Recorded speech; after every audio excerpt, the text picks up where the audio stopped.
तो दोस्तों, उड़ने की आशा के आज के एपिसोड की शुरुआत में सायली घर वापस आती है और रेणुका से सचिन से मिलने की बात करती है। रेणुका जो आंगन साफ कर रही होती है, जानबूझकर सायली के सामने बाल्टी भर पानी डाल देती है। वो सायली को जलील करती है कि जब सचिन बात ही नहीं करना चाहता तो वो बेशर्मों की तरह मुंह उठाकर क्यों चली आई। रेणुका सायली को घर से भगाने की कोशिश करती है और इधर सायली अपनी गलती मानते हुए एक मौका मांगती है, लेकिन रेणुका उसका नाटक सुनने से मना करती हुई नजर आती है।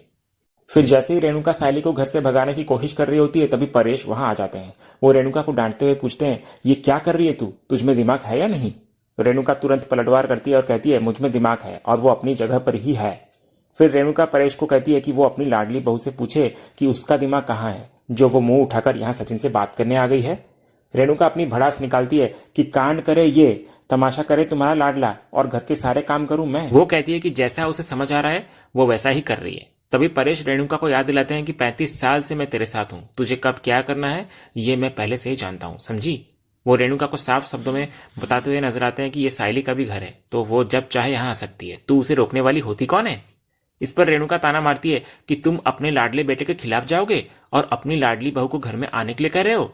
तो परेश उसे समझाते हैं कि वो अपने बेटे के खिलाफ नहीं जा रहे हैं, बल्कि बेटे के ही साथ है। वो कहते हैं कि दूसरी बात, जब बच्चों में अनबन होती है तो माँ बाप का काम होता है उनमें सुलह करवाना और उन्हें सही रास्ता दिखाना, उनके बीच के मतभेद दूर करना, ना कि मौका देखकर अपना उल्लू सीधा करना। इस पर रेणुका चिढ़कर कहती है, जो करना है करो, मुझे क्या है। इतना बोलकर वो अंदर चली जाती है। इधर रेणुका के जाने के बाद सायली परेश से माफी मांगती है कि काकू को दुख पहुंचाना उसका इरादा नहीं था। तो परेश उसको तसल्ली देते हैं कि रेणुका की आदत ही ऐसी है, इसलिए वो चिंता ना करे। फिर परेश सायली को घर के अंदर आने के लिए कहते हैं, लेकिन सायली पहले परेश को पूछती है कि सचिन कहाँ है। तो परेश उसको जानकारी देते हैं कि सचिन अमृतसर के लिए निकल चुका है। वो बताते हैं कि काफी समय से काम न होने के कारण अचानक एक लंबी सवारी मिलने पर सचिन ने ये ट्रिप ले ली। ये खबर सायली को चौंका देती है। तभी परेश उसको तसल्ली देने की कोशिश करते हैं कि ये कुछ दिनों की बात है, शायद दूर रहने से सचिन का गुस्सा शांत हो जाए और लौटने पर वे बात कर सकें।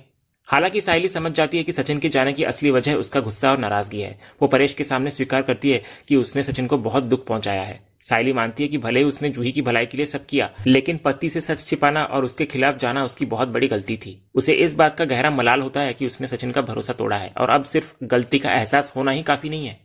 फिर अपनी गलती को सुधारने के लिए सायली एक बड़ा निर्णय लेती है। वो परेश से पूछती है कि क्या उन्हें सचिन का पता मालूम है, लेकिन परेश के पास पूरी जानकारी नहीं होती। तो इस पर सायली ठान लेती है कि जिसने रिश्ता तोड़ा है वही उसे जोड़ेगा। वो ऐलान करती है कि वो खुद अमृतसर जाएगी और सचिन को मनाकर वापस लाएगी। तो परेश उसे एक अनजान शहर में अकेले जाने के खतरे के बारे में समझाते हैं और साथ चलने की पेशकश भी करते हैं, लेकिन सायली उनके प्रस्ताव को विनम्रता से अस्वीकार कर देती है। उसका मानना होता है कि जब गलती उसकी है तो उसे सुधारने की जिम्मेदारी भी उसी की है। वो कहती है कि अपने प्यार की खातिर वो कहीं पर भी जा सकती है। तो परेश से ये कहकर कि इस बार दुल्हनिया अपने दिलवाले को लाने जा रही है, वो उनका आशीर्वाद लेती है। तो परेश उसे अपना ख्याल रखने की हिदायत देते हैं और सायली अपने सचिन को वापस लाने के संकल्प के साथ घर से निकल पड़ती है। दूसरी तरफ सचिन टैक्सी पिकअप पॉइंट पर खड़ा होकर अपनी अमृतसर जाने वाली सवारी का इंतजार कर रहा होता है। उसके हाथ में सवारी के नाम का बोर्ड भी होता है। फोन पर अनीश को वो साफ कहता हुआ नजर आता है कि वो किसी परिस्थिति से नहीं भाग रहा है, इसलिए उसे फालतू ज्ञान न दिया जाए। इधर फोन रखकर सचिन अपनी गाड़ी साफ करने लग जाता है। जैसे ही वो गाड़ी के पीछे पहुंचता है, उसकी नजर पिछले कांच पर लगे एस स्टिकर पर पड़ती है। उसे वो पल याद आता है जब उसने सायली के प्यार में ये स्टिकर लगाया था, लेकिन अब सायली के धोखे की याद आते ही उसका गुस्सा भड़क उठता है और वो स्टिकर को जोर जोर से रगड़कर मिटाने की कोशिश करता है। इसी बीच एक कबूतर सचिन की शर्ट पर पीट कर देता है। सचिन झल्ला उठता है, क्योंकि अगर एनआरआई ग्राहक ने उसे गंदी शर्ट में देख ली तो वो गाड़ी में नहीं बैठेगा। तो वो तुरंत गाड़ी के अंदर बैठकर अपनी शर्ट बदलने लगता है।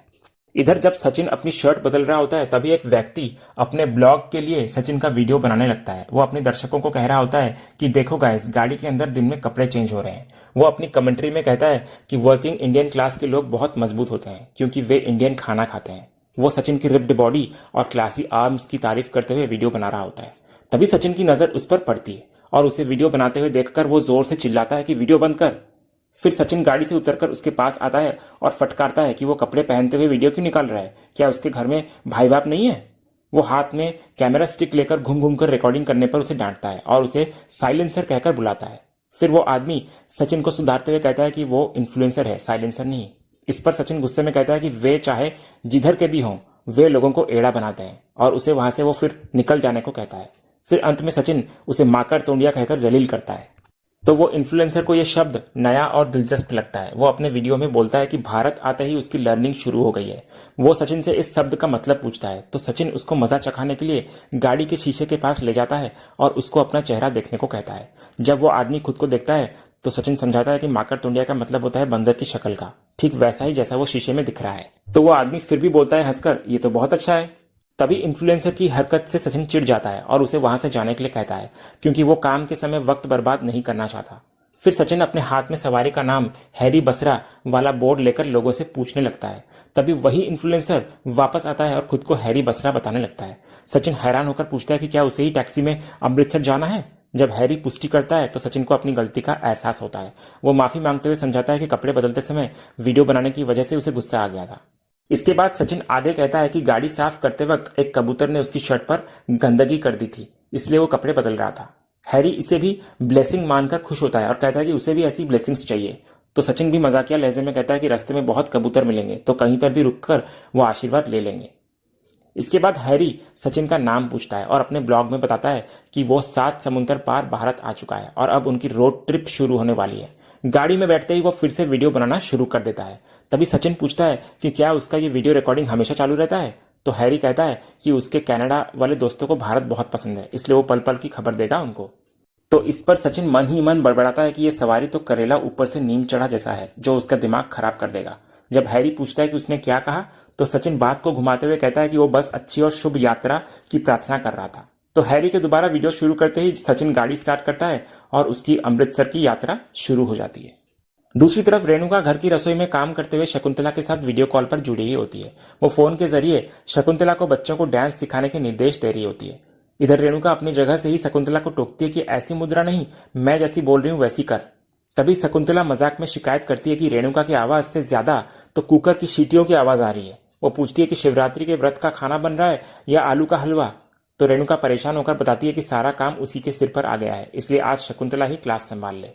फिर बार बार कुकर की सीटियां और आलू जलने की गंध आने से रेणुका चिढ़ जाती है। उसे समझ नहीं आता कि फूल वाली घर और बाहर के काम कैसे मैनेज करती थी। फिर थक हार कर रेणुका शकुंतला से कह देती है कि आज के दिन बच्चों की छुट्टी कर दे और उन्हें घर भेज दे, कल का कल देखा जाएगा। फिर वो दोनों यानी कि सचिन और सायली के झगड़े में खुद को पिसता हुआ महसूस करती है और सारा बोझ अपने सिर पर आने से दुखी होती है। दूसरी तरफ सायली अपना सामान लेकर ट्रैवल टूर एजेंट के पास पहुंचती है। वो काफी डरी हुई होती है लेकिन खुद को हौसला देती है कि उसको सचिन के लिए ये करना ही होगा। तभी उसी समय सायली को परेश का फोन आता है। सायली उन्हें बताती है कि वो पहुंच गई है और उन्हें चिंता न करने के लिए कहती है। वो उनसे यह भी कहती है कि अगर उन्हें सचिन के बारे में कुछ पता चले तो वो उसे जरूर बताएं। इसके बाद सायली एजेंट के पास जाकर अमृतसर का टिकट लेती है। टिकट हाथ में लेकर वो गणपति बप्पा से प्रार्थना करती है और कहती है, आपका नाम लेकर मैंने टिकट तो ले लिया, पर कभी अकेली ऐसे घर से दूर गई नहीं हूं, तो आपका आशीर्वाद मुझ पर बनाए रखना और मुझको शक्ति देना कि मैं अपने सचिन को मनाकर उसको घर ले आऊं। उधर सचिन अपनी सवारी को लेकर रास्ते में होता है। इधर हैरी अपने वीडियो ब्लॉग में भारत की सड़कों और गड्ढों के बारे में उत्साह से बता रहा होता है। तभी सचिन गाड़ी में एक गाना बजाने लगता है। उस गाने को सुनते ही सचिन के जहन में सायली के साथ बिताए खूबसूरत और खुशहाल पल ताजा हो जाते हैं, जिससे वो भावुक हो जाता है। वहीं दूसरी तरफ सायली अमृतसर जाने वाली बस में चढ़ जाती है और एक सीट पर बैठ जाती है। लेकिन कुछ देर बाद एक यात्री आकर उसको कहता है कि वो उसकी सीट पर बैठी है। तो सायली अपनी गलती के लिए माफी मांगती है और कंडक्टर से पूछकर अपनी सही सीट पर जाकर बैठ जाती है। इधर जैसे ही बस चलने लगती है, सायली ख्यालों में खो जाती है। वो मन ही मन सचिन से बात करती है और अपनी भावनाओं को व्यक्त करती है। वो स्वीकार करती है कि सचिन का नाराज होना जायज है, क्योंकि उसने उनके रिश्ते और सायली के परिवार की खुशी के लिए बहुत कुछ किया है। सायली संकल्प लेती है कि अब उसकी बारी है सचिन को मनाने और उसका दिल दोबारा जीतने की। वो कसम खाती है कि इसके लिए वो सिर्फ अमृतसर ही नहीं बल्कि दुनिया के किसी भी कोने तक जा सकती है।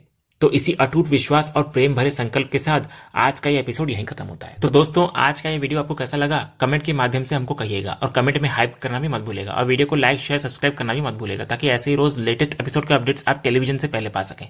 तो मिलते हैं हम एक नए एपिसोड के रिव्यू में, तब तक के लिए नमस्कार।